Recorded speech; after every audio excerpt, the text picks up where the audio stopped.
Assalamualaikum warahmatullahi wabarakatuh. Teman-teman sekalian, kita akan lanjutkan lagi kuliah yang kedua tentang aspek hukum dalam ekonomi Islam. Kali ini kita akan membahas tentang dasar-dasar ajaran Islam dalam ekonomi.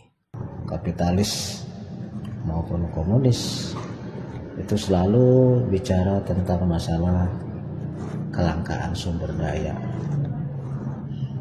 Oleh karena itulah maka kedua ajaran ekonomi tersebut selalu menekankan bagaimana caranya agar orang tetap bisa eksis, agar orang bisa tetap hidup, agar orang bisa mempertahankan kelangsungan hidup dengan sumber daya yang makin terbatas.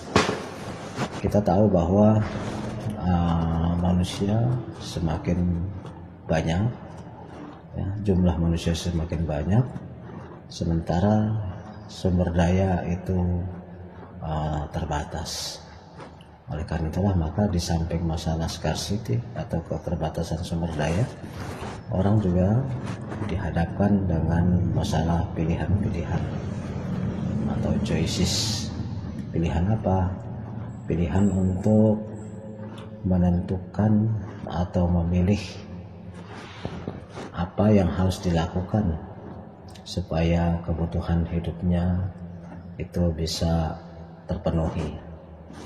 Kita tahu kebutuhan hidup yang paling utama itu kan adalah masalah sandang, pangan, dan papan. Ya, terutama adalah pangan, ya, karena orang membutuhkannya setiap hari. Bahkan dalam satu hari pangan dibutuhkan paling tidak 2 atau 3 kali. Ya, oleh karena itu ilmu-ilmu ekonomi yang sudah ada itu senantiasa terfokus kepada masalah kelangkaan sumber daya ini. Mereka terfokus konsentrasinya ke sana. Oleh karena itu juga maka dalam ekonomi kapitalis maka diajarkan manusia itu boleh untuk mencari sebanyak mungkin, mengolah sebanyak mungkin, mengumpulkan sebanyak mungkin sumber-sumber daya ekonomi yang dia butuhkan dalam kehidupannya, dan ketika itu sudah didapat maka dia boleh bebas menikmati itu, dia boleh bebas menggunakannya dan tidak harus pusing memikirkan orang lain. Maka dalam paham individualis diberikan kebebasan orang per orang sebebas-bebasnya. Sementara bagi orang-orang yang berpaham ekonomi komunis, semua kebutuhan hidup itu menjadi tanggung jawab negara, sehingga negara dalam upayanya untuk meratakan, menyamaratakan kehidupan ekonomi masyarakat, maka mereka berpendapat semua harus diatur, semua harus dipegang oleh negara. Individu, orang per orang tidak diperkenankan untuk menguasai sumber-sumber ekonomi, karena sumber ekonomi semuanya adalah hak negara. Nanti negara yang mengatur bagaimana upaya untuk melakukan pemerataan. Oke, sementara itu berbeda dengan ajaran Islam. Ya, Islam itu tidak mengakui atau tidak merasa bahwa masalah di dalam ekonomi adalah masalah kelangkaan sumber daya. Ya, Islam tidak merasa bahwa sumber daya itu terbatas. Justru sebaliknya, Islam merasa bahwa itu sangat tidak terbatas. Karena apa? Karena di dalam Al-Quran disebutkan bahwa seluruh alam semesta ini, bumi, langit, lautan, darat, laut, udara, semuanya itu adalah diserahkan kepada manusia untuk mengelolanya. Sehingga manusia itu diminta untuk memikirkan bagaimana untuk mencari jalan, bagaimana untuk memberdayakan, bagaimana untuk mengupayakan supaya apa yang ada di semua sumber daya tadi bisa bermanfaat dalam rangka memenuhi kebutuhan ekonominya. Jadi dalam sistem ekonomi Islam diyakini bahwa Allah Subhanahu wa taala sudah menciptakan alam raya ini termasuk bumi serta isinya itu cukup untuk memenuhi kebutuhan seluruh umat manusia. Jadi Allah itu sudah ngitung manusia berapa, sumber dayanya apa, berapa banyaknya, itu sudah dihitung, disesuaikan. Ya. Dalam ayat lain juga di dalam Al-Quran Allah mengatakan bahwa semua yang ada di bumi ini, ya, semuanya sudah ada ukuran-ukurannya. Misalnya hujan per tahun itu ternyata dalam ilmu teknologi sekarang ini bisa dihitung berapa debitnya dalam 1 tahun, berapa jumlahnya, berapa juta kubik air yang diputar, mulai dari air laut yang atau air danau yang kemudian menguap jadi uap air, kemudian menjadi awan kemudian turun menjadi hujan, berputar siklus seperti itu tuh jumlahnya sudah dihitung. 1 tahun itu berapa tuh? Sekarang ilmu pengetahuan sudah bisa tuh membuktikan apa yang disebutkan oleh Al-Quran. Jadi tidak ada di dalam 1 tahun itu hujan menjadi kekurangan atau hujan menjadi kelebihan. Yang ada adalah mungkin pergeseran. Kalau di sini tidak hujan, di tempat lain yang hujan. Kalau di sini banjir, di tempat lain yang kekeringan. Tapi jumlah air untuk bumi sendiri itu sudah ditentukan oleh Allah sekian jumlahnya. Bayangkan kalau misalnya ternyata tidak diatur, maka kemungkinan besar hujan itu akan terus menerus seperti zaman Nabi Nuh, karena tidak ada jumlah ukuran pasnya berapa. Begitu juga mungkin akan terjadi kemarau yang berkepanjangan terus menerus sehingga tidak ada lagi tumbuhan sama sekali, tidak ada kehidupan, karena air adalah sumber kehidupan. Jadi berdasarkan itu umat Islam itu meyakini bahwa segala sesuatu yang ada di muka bumi ini semua sudah diukur, sudah diatur jumlahnya berapa untuk kebutuhan manusia, termasuk juga untuk kebutuhan ekonomi manusia, untuk sandang, pangan, papan itu semua sudah diatur. Ya, Allah mengatakan bahwa tidak ada makhluk di muka bumi ini yang melata kecuali ada rezekinya. Artinya semua ada rezekinya. Cuma yang harus melata dulu, jangan berharap bahwa tiba-tiba ada rezeki. Umar bin Khattab pernah menegur seseorang yang terlalu fokus pada ibadah sehingga mengabaikan pekerjaan, tidak memperdulikan mencari nafkah untuk keluarganya. Itu marah Umar. Beliau mengatakan bahwa langit itu tidak menurunkan makanan dan tidak menurunkan emas dan perak. Tidak ada makanan tiba-tiba jatuh dari langit. Tidak ada emas, tidak ada uang, tidak ada yang tiba-tiba jatuh dari langit. Harus kerja dulu. Berarti dasar pemikiran dari umat Islam terhadap masalah ekonomi sebagaimana diajarkan oleh Al-Quran itu bukan masalah kelangkaan. Masalahnya adalah manusia itu mau nggak berusaha, mau nggak berpikir, mau nggak bekerja. Jadi tidak ada itu yang namanya kelangkaan. Itu hanya diajarkan oleh ekonomi konvensional, ya, kapitalis maupun komunis. Dalam Islam tidak ada seperti itu. Di dalam Az-Zariyat, ya, surat Az-Zariyat ayat 56 Allah mengatakan, "Wa ma khalaqtul jinna wal insa illa liya'budun." Dan aku tidak menciptakan jin dan manusia melainkan supaya mereka menyembah aku, beribadah kepadaku. Ini juga merupakan dasar dari ekonomi Islam yang sangat penting. Artinya bahwa upaya orang untuk memenuhi kebutuhan ekonominya itu tidak bisa dilepaskan daripada konteks ibadah, konteks penyembahan kepada Allah. Beda dengan yang saya sebutkan tadi, ekonomi konvensional, itu mereka berbicara masalah kelangkaan, masalah pemenuhan kebutuhan ekonomi itu adalah hanya untuk materi saja, untuk urusan perut, untuk urusan badan, untuk urusan rumah. Tapi tidak ada konteks penyembahan, tidak ada konteks ibadah. Maka kita melihat bahwa titik tolak, ya, sumber utama dari ajaran antara ekonomi kapitalis komunis dengan Islam itu beda.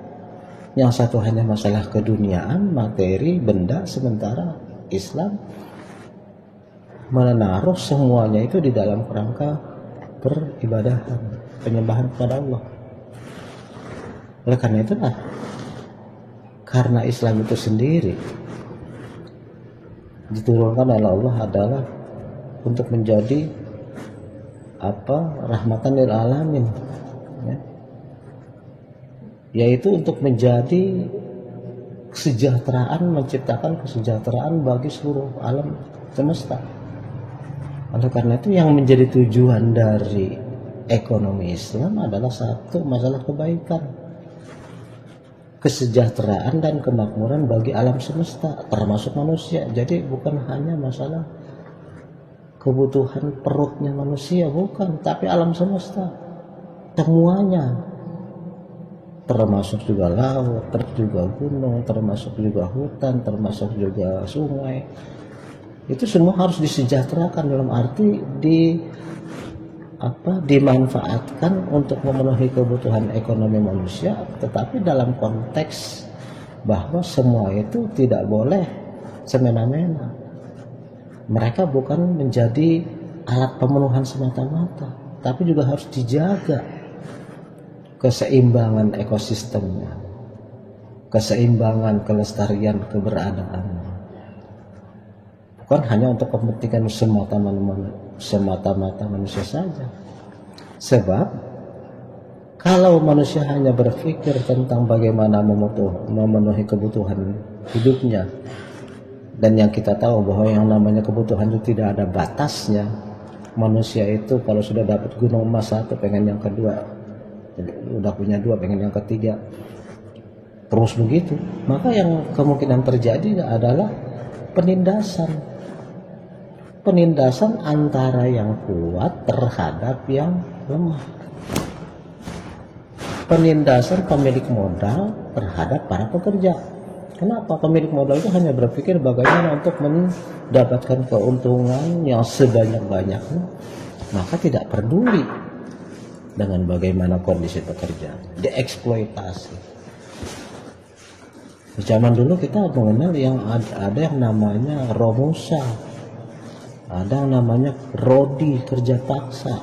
Itu kan dalam rangka untuk mengumpulkan keuntungan, profit sebesar-besarnya bagi para kapitalis, bagi para pemilik modal, para penjajah.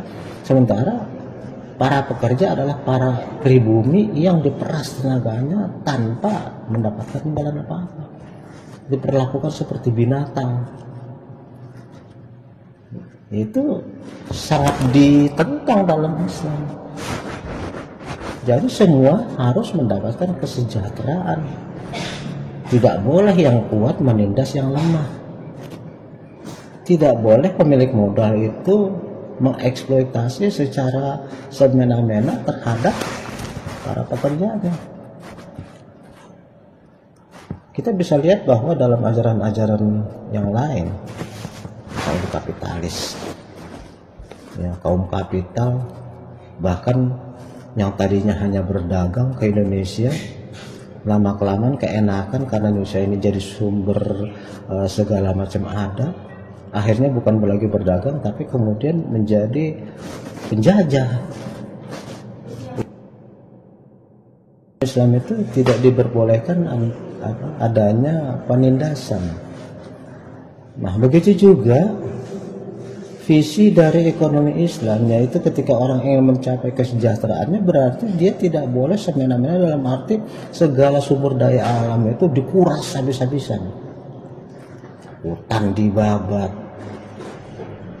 ya, lautan dikuras, mestinya mancing ataupun dengan mengambil ikan secukupnya, tapi pakai pukat harimau yang mulai dari biangnya ikan sampai cucunya ikan ke bawah semua.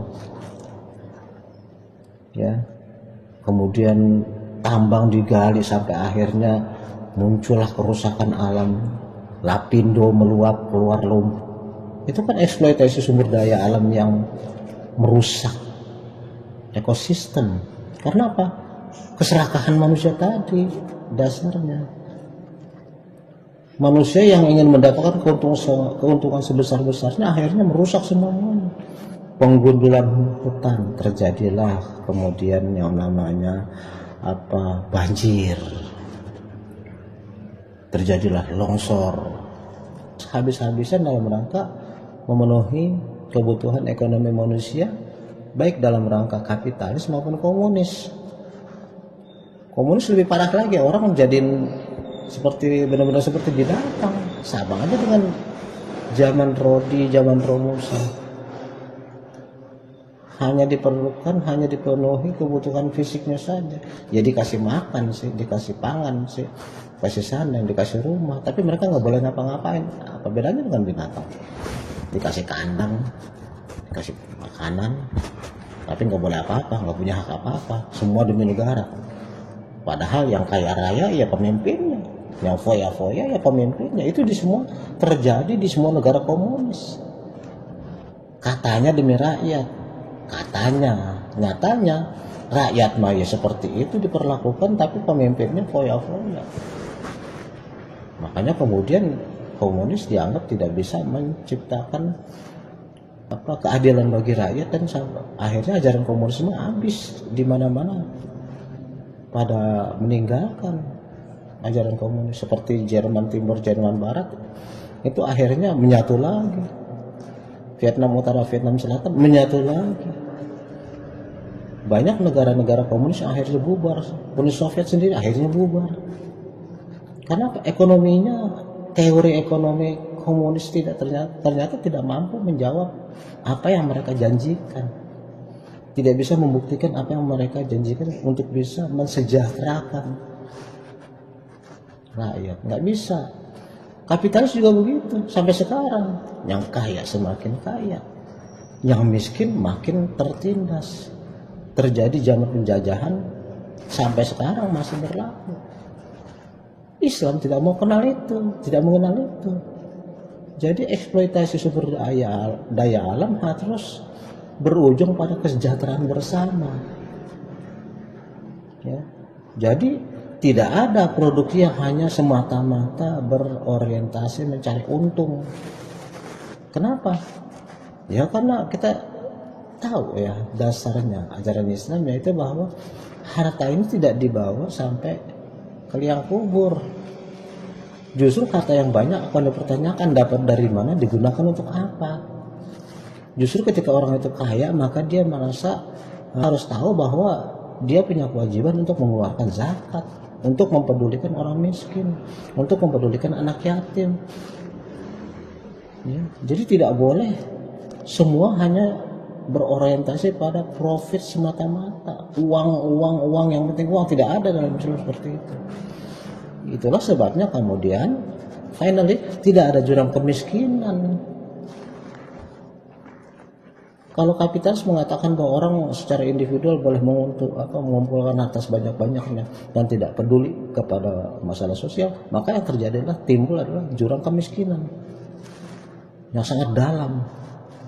Kaum bangsawan punya ratusan ribuan hektar, sementara gelandangan bergelimpangan sana sini tidak punya rumah. Kaum bangsawan, kaum kapitalis berfoya-foya, sementara rakyat miskin. Kemudian sebagai reaksinya muncullah ajaran komunis. Ajaran komunis yang mengajarkan bahwa semua itu harus sama rata. Tidak ada yang miskin, semuanya sama rata. Teorinya seperti itu, tapi dalam prakteknya semua dikuasai oleh penguasa negara. Sehingga rakyat tetap saja melarat-melarat juga, baik dalam kapitalis maupun komunis, sama. Ujung-ujungnya rakyat itu yang menderita. Karena apa? Karena baik kapitalis maupun komunis itu bersumber dari otak manusia. otak manusia itu sama aja, mulai dari Habil sampai akhir zaman, kiamat sama aja, sama, terbatas. Pasti ujungnya adalah egoisme, ujungnya adalah apa? Keinginan pribadi. Dan itu terbukti, baik ajaran kapitalis maupun komunis, ujung-ujungnya yang kaya adalah segelintir orang, yang miskin justru yang mayoritas. Sementara dalam Islam dengan ajaran seperti yang saya sebutkan tadi, tidak boleh ada penindasan, tidak boleh ada perusakan sumber daya alam, tidak boleh ada produksi yang hanya mengejar keuntungan, maka otomatis akan terjadi pemerataan, sehingga dalam arti relatif ya, karena dalam Islam juga diakui yang kaya ada, yang miskin ada, karena itu sudah menjadi kodrat. Kaya dan miskin itu sudah seperti siang dan malam, seperti laki-laki dan perempuan, seperti gelap dan terang. Itu nggak bisa dipisahkan. Nggak mungkin semuanya kaya, dan nggak perlu juga semuanya miskin. Kalau semuanya kaya, siapa yang mau kerja? Udah kaya semua. Semuanya miskin, ya apa yang mau dikerjakan? Semuanya miskin. Jadi memang kaya dan miskin itu sudah suatu kodrat yang ada kenyataan realitas dan tidak perlu dibantah, tidak perlu disangkal. Yang penting adalah jangan sampai antara yang kaya dan yang miskin itu terjadi friksi, terjadi benturan, terjadi pertempuran. Itu yang menjaga umat Islam. Makanya yang kaya itu harus peduli sama yang miskin, ya. Jangan sampai yang kaya itu hanya mementingkan dirinya sendiri, mengejar keuntungan semata-mata dan tidak peduli pada nasib orang miskin. Tapi yang miskin juga jangan nadah melulu. Gak boleh. Tangan di atas itu lebih baik daripada ada tangan di bawah. Berarti umat Islam itu diminta untuk kerja. Diminta untuk kerja, bukan hanya mengharapkan. Kan harta kita juga ada di harta orang kaya. Dan kita pun gak minta juga mereka wajib mengeluarkan. Ya nggak bisa kayak gitu, kerja dulu. Tidak ada satu makhluk melata di bumi ini kata Allah kecuali ada rezekinya. Artinya kalau ada rezeki ya melata dulu.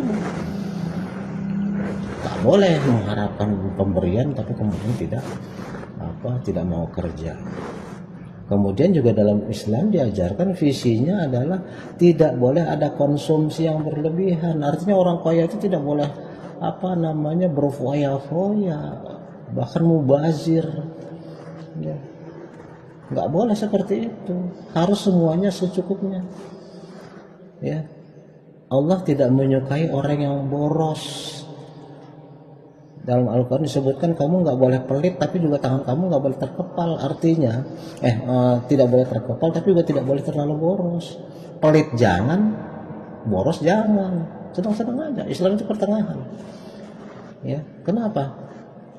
Kalau pelit berarti kan tidak peduli orang lain, tapi kalau boros ya itu juga nggak perlu. Kenapa? Dampaknya orang yang diberikan menjadi malas, sementara yang memberikan cepat miskin, habis diboros, difoya-foyain, dikeluarin tanpa batas, otomatis dia keburu habis.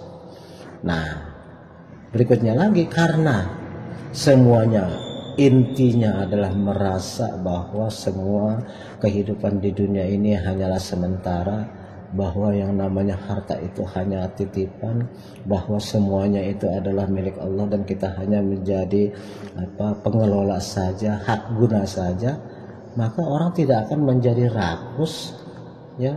Orang tidak menjadi terlalu money oriented atau profit oriented, sehingga otomatis nggak perlu korupsi. Untuk apa lagi? Korupsi banyak-banyak juga nggak dibawa, akhirnya malah jadi warisan yang kemudian diperebutkan oleh ahli waris. Mereka akhirnya sampai bersengketa di pengadilan, bahkan tidak jarang saling bunuh-membunuh karena warisan. Yang mati siapa yang mendoain? Tidak ada yang mendoakan. Padahal dalam Islam awaladin solihin yad'ulahu itu sangat penting. Ya, salah satu yang akan mendorong dia adalah doanya anak. Nah, kalau dikasih warisan sebanyak-banyak, sementara anaknya kemudian menjadi cakar-cakaran, jambak-jambakan dalam rangka merebutkan harta, siapa yang peduli dengan bapaknya yang lagi dibukin di akhirat, lagi disiksa di alam kubur? Nah, berarti Islam merasa bahwa nggak perlu korupsi. Untuk apa? Ya, saya hidup secukupnya lah. Melarat jangan, berlebihan jangan, mubazir apalagi nggak boleh, tapi juga jangan sampai menjadi sengsara. Kalau tanpa itu maka orang akan ada terus menerus niat untuk melakukan korupsi, nggak pernah puas, nggak pernah merasa cukup. Ya, caranya macam-macam, ya bisa dengan korupsi, bisa menggelapkan pajak, mensiasati pajak, tipu menipu dalam perdagangan, menyelundupkan, ya macam-macam kejahatan-kejahatan dalam ekonomi yang mungkin timbul ya karena tadi visinya itu sudah salah. Yang satu visinya untuk kesejahteraan pribadi, yang satu lagi visinya untuk kesejahteraan negara. Tetapi dalam kenyataannya negara hanyalah alat bagi orang-orang yang lagi megang kekuasaan. Semuanya apa-apa katanya negara demi rakyat. Padahal ya untuk dia sendiri. Sama lah kayak kita nih, Anda juga harus sadar ya, orang teriak-teriak demi rakyat yang mana? Padahal ketika dia menjabat ya mana peduli dia dengan kita. Anda demo berlebihan sampai kemudian akhirnya Anda melakukan pengerusakan, bentur dengan polisi, kemudian Anda kena tembakan, mati. Emang ada pejabat yang datang? Emang ada pejabat yang melayat? Nggak ada yang peduli. Jadi cerdaslah. Saya selalu pesan sama mahasiswa supaya umat Islam terutama mahasiswa itu harus ngerti politik supaya nggak dipolitikin. Anda jangan berlaku seperti tukang dorong mobil mogok. Mobil mogok tuh manggil-manggil kita, ayo tolong dorong. Capek-capek kita dorong, begitu kita selesai dorong kan kita ditinggal, mana diajak. Sama tuh. Kalau ada perlu aja demi rakyat, janji ini janji itu. Begitu selesai, apa yang dipikirkan untuk diri sendiri, maka timbullah kemudian kebijakan-kebijakan yang akhirnya merugikan rakyat. Rakyat kemudian dewa lagi, ada lagi yang mendompleng di belakangnya, sampai akhirnya jadi korban aja. Ya. Nah, jadi jelas ya bahwa ekonomi Islam itu adalah rahmatan lil alamin. Supaya apa? Supaya manusia menemukan harmoni dalam kehidupan. Artinya ada keseimbangan, ya, keseimbangan lahir maupun batin, keseimbangan kebahagiaan di dunia dan juga kebahagiaan di akhirat. Kalau orang-orang kapitalis, orang komunis mana mikirin akhirat, mereka nggak percaya akhirat. Ya, mereka hanya mikirin tentang kalau nggak perut ya di bawah perut, itu aja nggak pikirin. Nggak ada yang lain. Islam mengatur semuanya, bahwa hidup ini hanya sementara dan kemudian kita justru akan berjalan ke suatu tempat yang tidak ada lagi batas waktu. Itu ya, ini harus Anda pikirkan, ini harus Anda pahami bahwa ekonomi Islam itu sudah sedemikian itu sejak zaman Rasulullah itu. Loh, kenapa kok kita nggak tahu? Ya Anda belajar nggak? Kita belajar nggak? Kita kan beragama hanya tahunya sholat aja, kewajiban sholat aja. Ya, beragama itu malah kita nggak pernah melakukan pengajian secara mendalam sampai akhirnya kita sendiri nggak tahu ajaran Islam sebenarnya kayak apa sih. Taunya ya itu aja. Lalu ya dibesar-besarkan bahwa hukum Islam itu adalah hanya potong tangan, hukum rajam, ya, dan hukum-hukuman yang kejam yang lain.